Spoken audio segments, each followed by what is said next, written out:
Welcome to the latest episode of Beatin' and Bangin'. I'm your host, Kyle Dalton.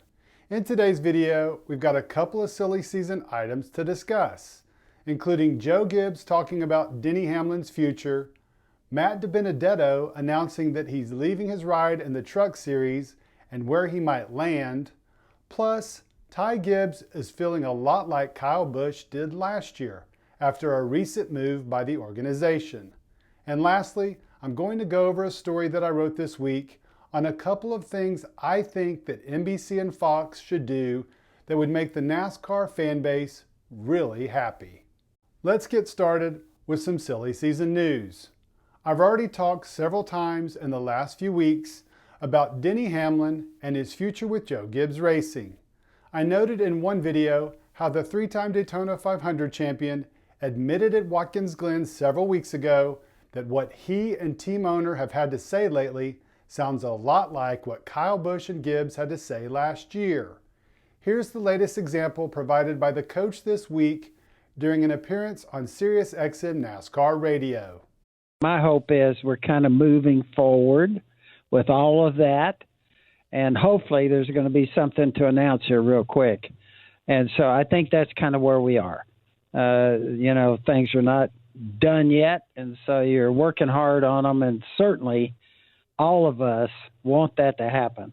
We want Denny here. It's been 17 years. He's helped us build our race team along with all those other guys that have helped us over the years from a driver standpoint.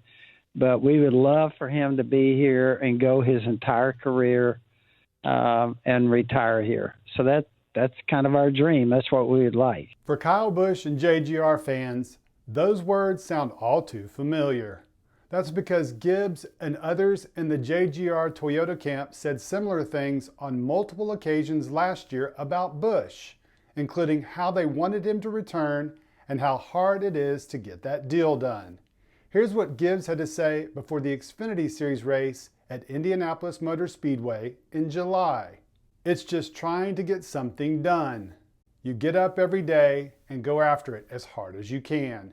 You would hope that this would have already been resolved, but it's not. It's been hard. All I'll say about those latest remarks is if I'm a Denny Hamlin fan, I'm starting to make plans for a change of scenery in 2024. Moving on to our next silly season story, and it's coming to us from the Truck Series. Yesterday, Matt DiBenedetto made what I think most would consider a surprising announcement, that he won't be returning to the Rackley WAR Truck in 2024. He thanked the team and said that he didn't have any plans for next season, but was exploring options in all series. However, it appears that Matty D might have already figured out his future. According to various different reports, he might be heading to Colleague Racing. Whether that's the Cup or Xfinity team isn't quite clear, but it would line up nicely with what Colleague President Chris Rice said last week on SiriusXM NASCAR Radio about a deal for the number 31 Cup car in 2024 having already been done, and he thinks, quote, everybody is going to be pretty surprised with what we're doing, end quote. Rice said an announcement would be coming in the next few weeks. That would definitely be a surprise if Matty D landed there. Moving on from silly season to our next story, which is one that's a rinse and repeat with Joe Gibbs Racing. This week, the organization announced that it was swapping the pit crew of Ty Gibbs with the pit crew of Christopher Bell before this weekend's race at Darlington. Why, you ask? Bell is in the playoffs, Gibbs is not. He was eliminated last week at Daytona, and the number 54 team is one of the best in the business, winning the Pit Crew Challenge during All-Star Race weekend, and more importantly, it ranks third overall in average time on a four-tire stop at 11.254 seconds, according to Racing Insights. Bell's 20 team ranks 20th. If you'll recall, the same thing happened last year with Kyle Busch after he was eliminated from the first round of the playoffs when the number 18 pit crew got swapped with Denny Hamlin's crew before the race at Texas. What I find even more interesting is Bell participated in a swap last year of a couple of pit crew members with Bubba Wallace's team. That happened in July. Then Bell won at New Hampshire and made the playoffs.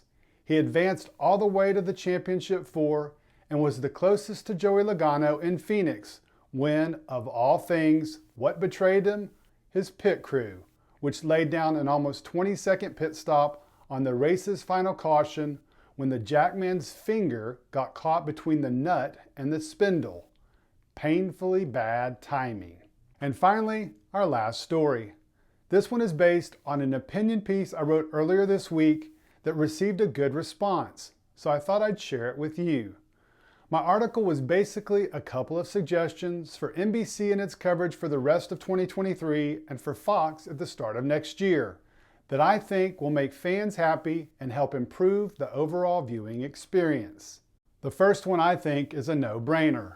Replace all full-screen commercials throughout the race with side-by-sides. If there's one complaint you can count on every race weekend from NASCAR fans, it's this: too many commercials. Earlier this year, I tracked the commercials for 10 races. The overall stats revealed that each race would include more than 100 commercials shown over 15 or more commercial breaks that lasted more than 45 minutes, or a typical average of 25% of the broadcast. Fans would miss between 20 and 60 green flag laps, all depending on the size of the track. During each broadcast, there would typically be 4 or 5 side-by-side commercial breaks, which showed the racing action in one box and the ad in the other. I propose that the networks go to this option full-time, and here's why it makes complete sense. In the current format, fans have 3 real options during a regular full-screen commercial, and all of them are not good from the advertiser's perspective. That's because fans can 1. Leave the room for any number of reasons, including a bathroom break or grab another cold beverage. 2. Pause the action during the break and stay or leave the room only to skip through the commercials when the action returns. Or 3. Watch but mute the commercials, resent the network for showing so many, and complain about it later on social media. Now, if the network switched to full-time side-by-side commercials, there's a mutual benefit. Fans won't want to ever leave the room, or they'll pause it if they need to, because they don't want to miss any action. And all the company's commercials will, at a minimum, at least be viewed, although they still might be muted. That's a win-win for both the fan and the advertiser. And the second suggestion came to mind after what I saw on Saturday night at Daytona. I'm sure you saw it too. 9 in-car camera views on the screen surrounding the larger view in the middle of the screen that featured the racing action on the track.